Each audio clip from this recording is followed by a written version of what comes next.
le retour de la Ligue des Champions et le retour de la phase de poule de la Ligue des Champions. On va la traiter aujourd'hui dans un nouvel épisode de temps additionnel. Salut à tous, et on va commencer par une très belle affiche, une affiche qu'on avait vue il y a quelques années de cela lors des phases éliminatoires de la C1. Paris Saint-Germain, Manchester United, une affiche qui va en faire parler beaucoup et qui va rappeler des souvenirs un peu douloureux pour certains, un peu plus joyeux pour d'autres. Geoffrey me dira pas le contraire. Salut à toi, Geoffrey. Salut à tous. C'était surtout improbable dans le sens où de toute façon on va revenir après peut-être dans les détails, mais tout n'indiquait pas en fait une qualification justement du club pour l'écart. Donc oui, c'était surtout joyeux mais très inattendu surtout. Alors on y reviendra bien sûr en vitesse sur ce passage-là, puisque ce qui va nous intéresser, ça va être la rencontre de mardi. Mais on a un autre invité aussi, un ami de la team Sports Content, c'est Jonathan. Salut à toi. Salut à tous. Effectivement. Pour ma part, c'est un souvenir un peu plus mitigé, on va dire. J'imagine bien. Je comprends tout à fait. Ouais. Supporter du PSG, Jonathan, pour ceux qui l'auront compris, bien sûr, il n'a pas très bien digéré le souvenir au parc de ce match retour assez salvateur pour les Parisiens, n'est-ce pas, Jonathan ? Ah oui, complètement. Un match complètement improbable.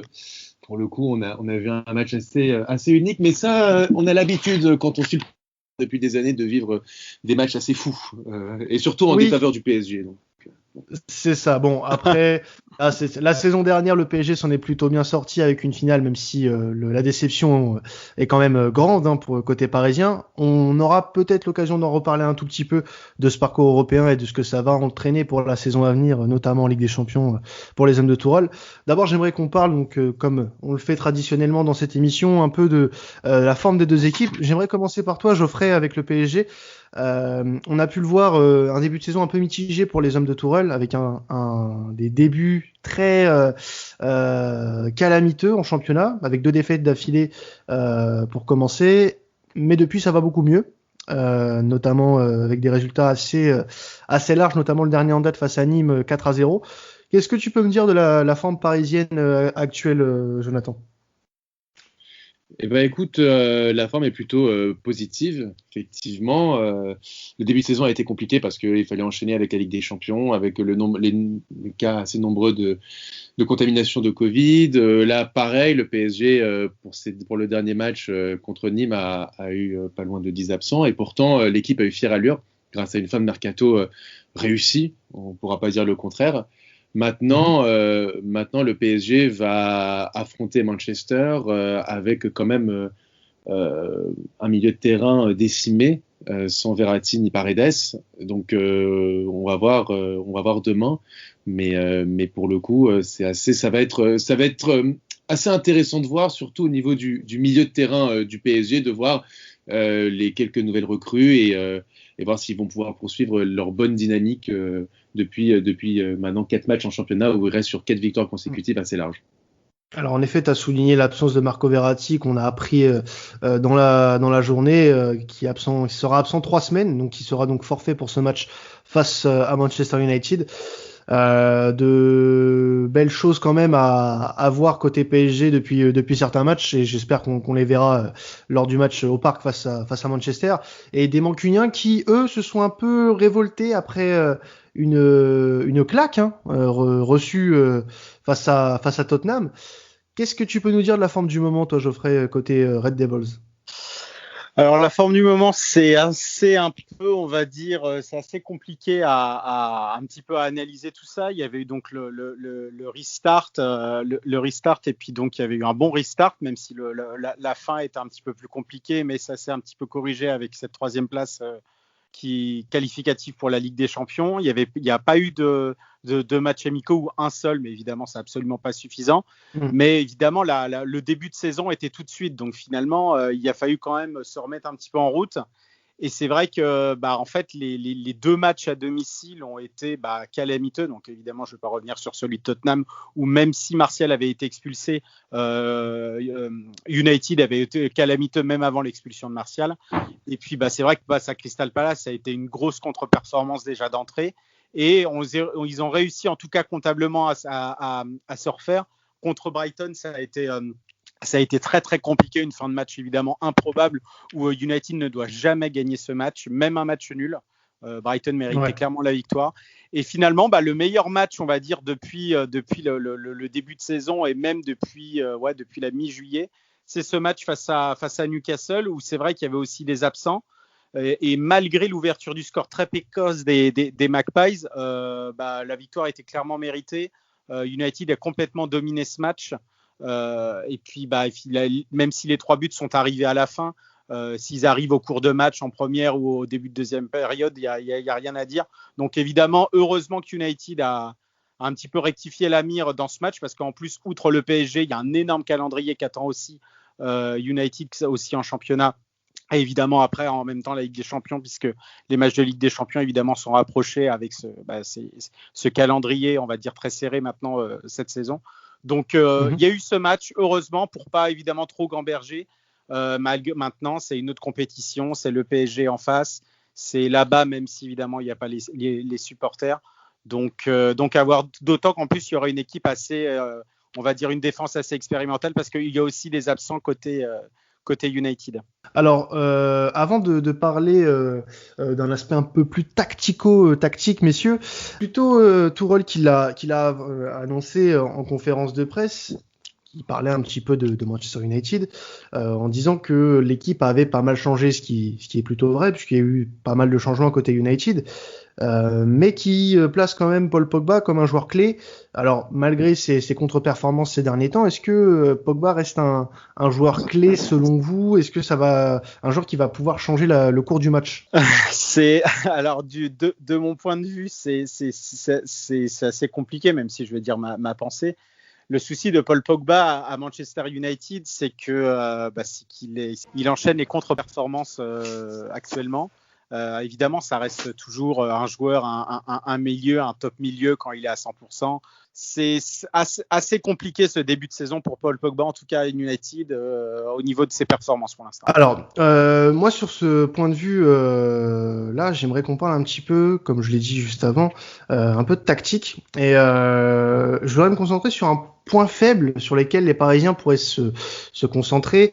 Alors, tu me diras, Geoffrey, si tu penses aussi que c'est un point sur lequel il faudra faire attention. Ça sera le pressing que va mettre le PSG sur la défense mancunienne. Alors, est-ce que de ton côté, Jonathan, tu penses que la pression que va mettre la ligne offensive sur la dernière ligne mancunienne va être importante sur ce match-là ? De toute façon, c'est une des rares tactiques, on va dire, et une des rares pattes qu'a pu mettre Tuchel depuis son arrivée au PSG, parce qu'on a quand même du mal à avoir un véritable fond de jeu au Paris Saint-Germain. C'est effectivement le pressing, contre-pressing qu'il a pu mettre en place et qui a pu marcher, par exemple, face à Leipzig en Ligue des Champions lors du Final 8, et qui avait marché aussi à Old Trafford au match aller, où ils avaient quand même réussi à mettre un gros pressing, surtout en fait sur les seconds ballons au milieu de terrain.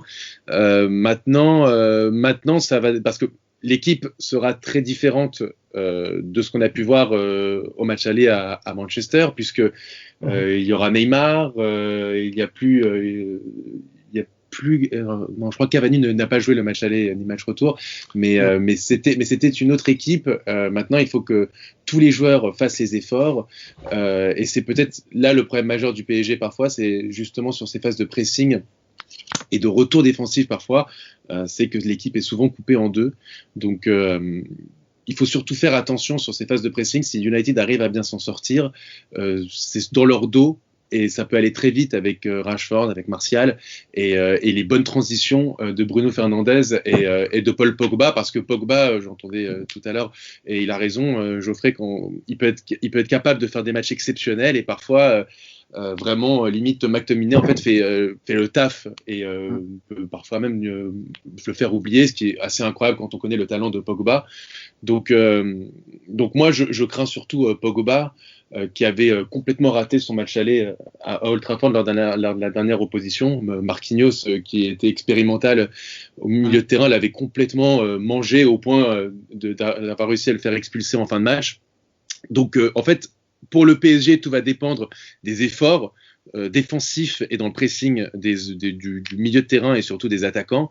Et de l'autre côté, il va falloir être extrêmement vigilant dans leur dos et faire attention de bloquer les transitions par Bruno Fernandes, par Pogba et faire attention aussi à Rashford, Martial, où ça peut aller très très très vite face à surtout Bakker qui va être titulaire arrière gauche, qui est pas non plus la sécurité sociale, et je pense, et Florenzi aussi qui est un bon joueur offensif qui arrive à très bien se projeter. On l'a vu dans ce début de championnat, qui marque de très beaux buts et qui est très efficace offensivement.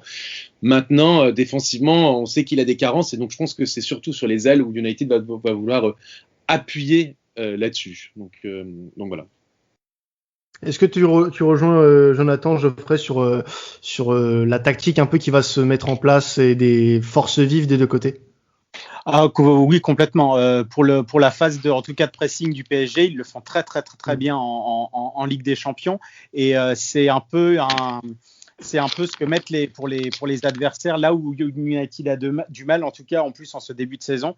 Et il y a un match évidemment pour le symboliser, c'est ce match à Tottenham, un petit peu face à Tottenham avant la débandade. C'est-à-dire que cette nouvelle règle qui incite à repartir du gardien, enfin en tout cas le choix de le gardien de faire la passe à ses défenseurs dans la surface avant que les autres arrivent, et après où les autres évidemment giclent sur le porteur de balle, ça évidemment, ça on y arrive si on était le Barça, si on était Dortmund, si on est une équipe en tout cas qui joue le ballon. Même le Arsenal d'Arteta arrive très bien à le faire, mais United n'a pas les joueurs adéquats derrière pour se risquer à être très bon techniquement pour ressortir par derrière. Et justement, ça va être aussi une des clés, c'est-à-dire que United ne doit pas s'embarrasser finalement à prendre des risques au niveau de ce point de vue, parce qu'évidemment ça va être meurtrier face à ce PSG là, d'autant qu'en plus qu'évidemment qu'il y aura Neymar, et Neymar, c'est vrai que oui, un joueur ne fait pas toute une équipe, mais c'est vrai que quand tu as quand même un Neymar en plus au sommet de son art à ce moment, en très grande forme, évidemment ça change tout. Et c'est vrai que oui, Jonathan a raison. Au niveau de la défense du PSG, c'est vrai que oui, c'est vrai qu'en plus Michel Bakker, bon, il n'a pas d'expérience en C1. Après évidemment, faut commencer un jour, mais c'est vrai que des directs comme ça, en plus, oui, ça sera un choix par défaut par rapport aux blessés.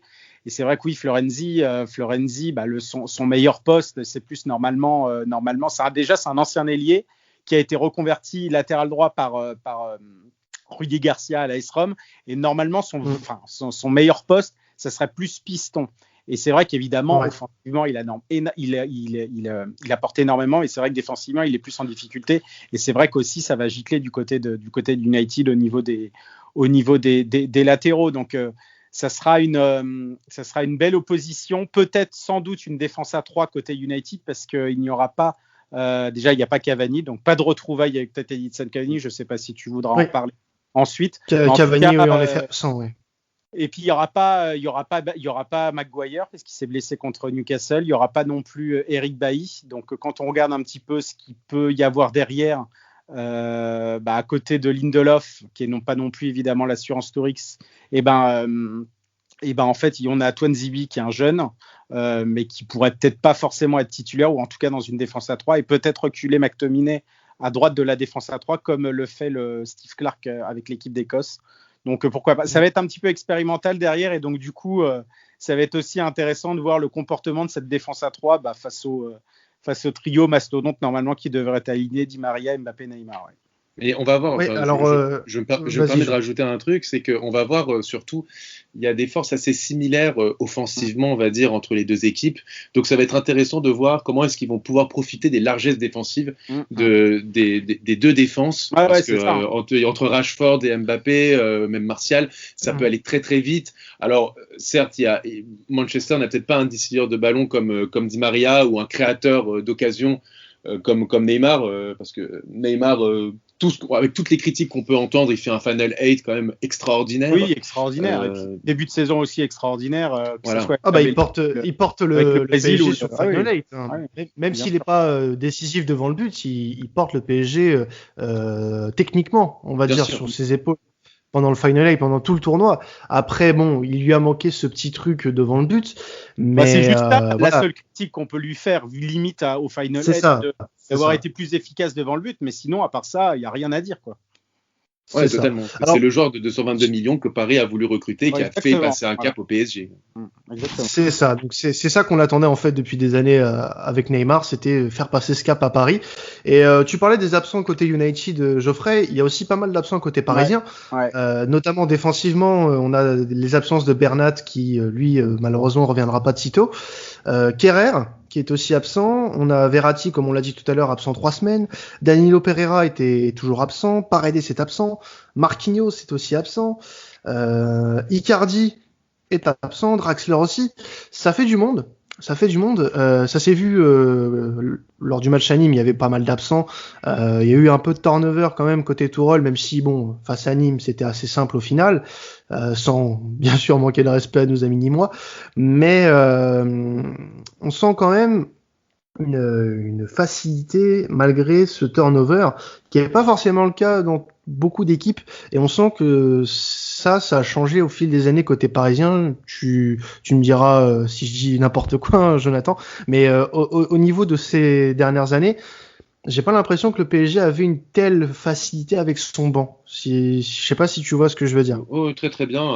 Alors déjà, les bonnes nouvelles du soir, normalement, Marquinhos et Danilo Pereira devraient débuter la rencontre de demain. Alors, j'ai vu ça normalement, Normalement, ça devrait être l'axe toujours Kimpembe Marquinhos.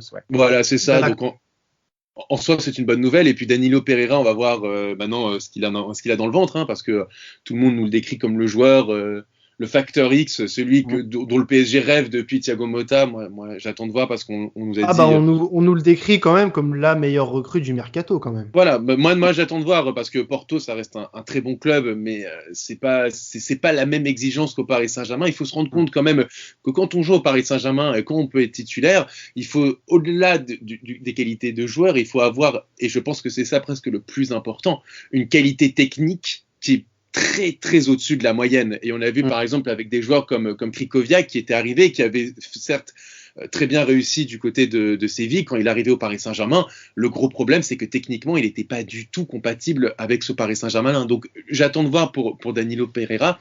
Mais concernant la profondeur d'effectif du PSG, effectivement, cette année, alors on a entendu Thomas Tuchel se plaindre à de nombreuses reprises en conférence de presse. Là, j'ai envie de dire qu'il a plus trop d'excuses vu la profondeur de banc et surtout au milieu de terrain. Alors, on peut peut-être chipoter sur le départ de Thiago Silva non remplacé. Alors certes, Marquinhos, Kimpembe, c'est une très bonne charnière centrale, mais difficile de remplacer Thiago Silva, et on l'a vu lors du dernier Final 8 qui a été vraiment le patron de cette défense.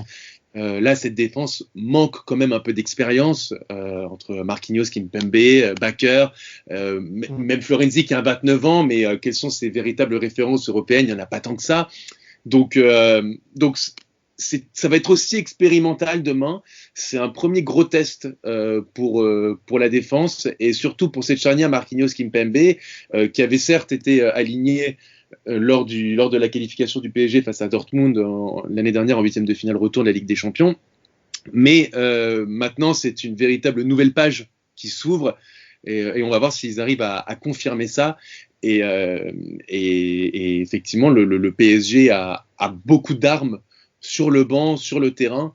C'est pour ça qu'il fait aujourd'hui partie des favoris pour remporter la Ligue des Champions. En tout cas, il fait partie de 5-6. Il ressort, le nom ressort en tout cas. Voilà, c'est ça. Sachant qu'ils sont en plus finalistes, vice-champions en titre. Donc pour le coup, cette année, en tout cas, Thomas Tuchel a toutes les cartes en main pour pouvoir faire quelque chose de cette équipe, parce qu'au-delà même du 11, le banc est très intéressant et les profils sont très variés.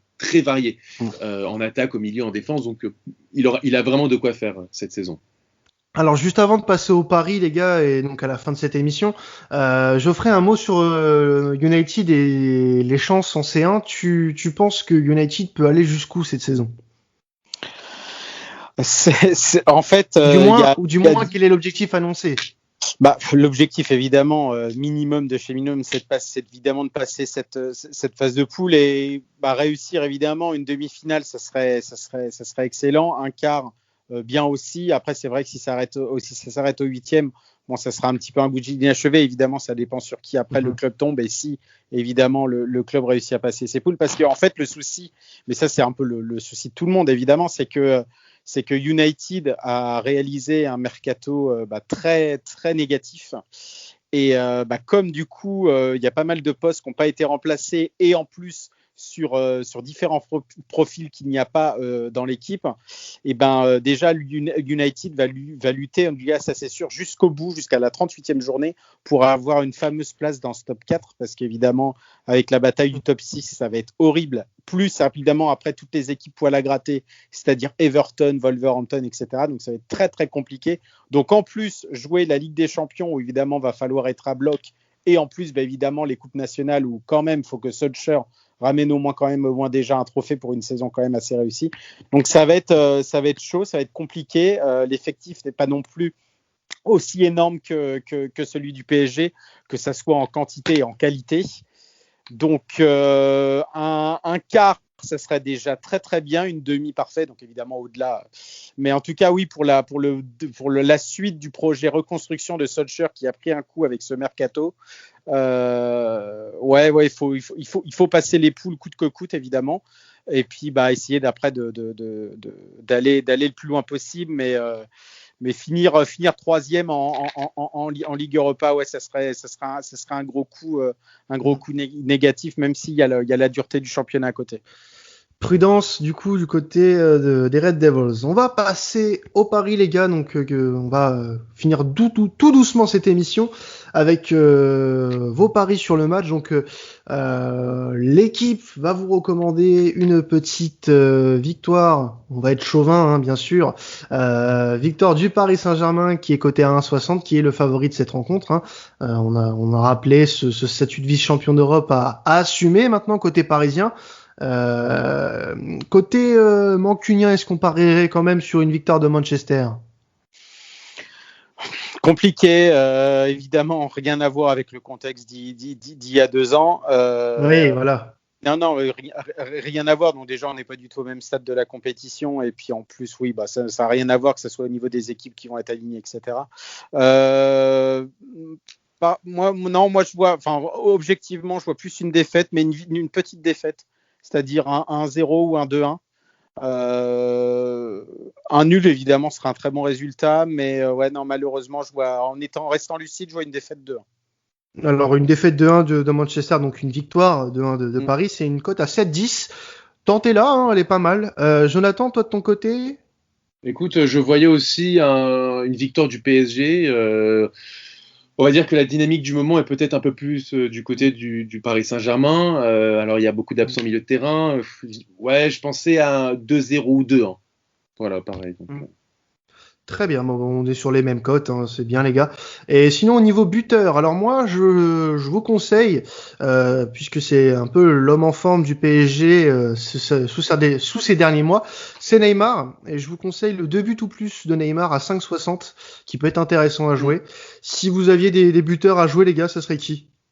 Mbappé, comme il marque tout le temps. Et 2 buts de Mbappé, c'est quoi on connaît la cote Alors on a la cote pour 2 buts d'Mbappé, 2 buts ou plus, c'est 4,90 pour Mbappé, donc c'est la cote la moins élevée dans le cadre de 2 buts ou plus.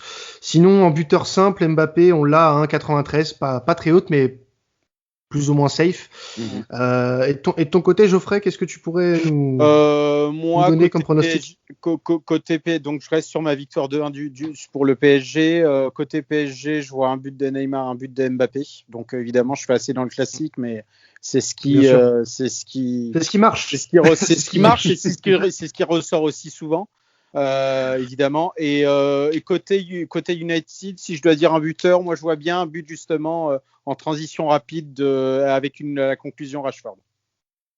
Alors on est sur 2,06 pour un seul but de Neymar. Bon, de toute façon, ça peut arriver. Et tu nous as dit Rashford, Marcus Rashford. D'accord, Marcus Rashford, il a 4,05, donc ça peut être intéressant. Ça peut être intéressant aussi. Donc les amis parieurs, allez-y. Je pense qu'on vous a donné de belles cotes pour le match de demain soir. Alors écoutez, merci Geoffrey, merci Jonathan d'avoir participé à cet épisode spécial Ligue des Champions pour ce match entre le PSG et Manchester United. On espère voir un beau match ce soir, parce que le podcast va sortir le jour même de la rencontre. Donc on espère, oui, bien sûr, voir un très très beau match entre deux équipes qui ne se sont pas rencontrées depuis 2 ans, et cette fameuse 8e de finale retour qui a tant marqué les Parisiens. Donc on espère voir un aussi beau match, aussi palpitant en tout cas. Merci vous deux. Pas trop. Non. On veut un peu de sûreté côté parisien, j'ai l'impression. Bon, écoutez, merci Geoffrey, merci Jonathan. N'hésitez pas à nous suivre sur les réseaux. C'était temps additionnel. Salut à tous.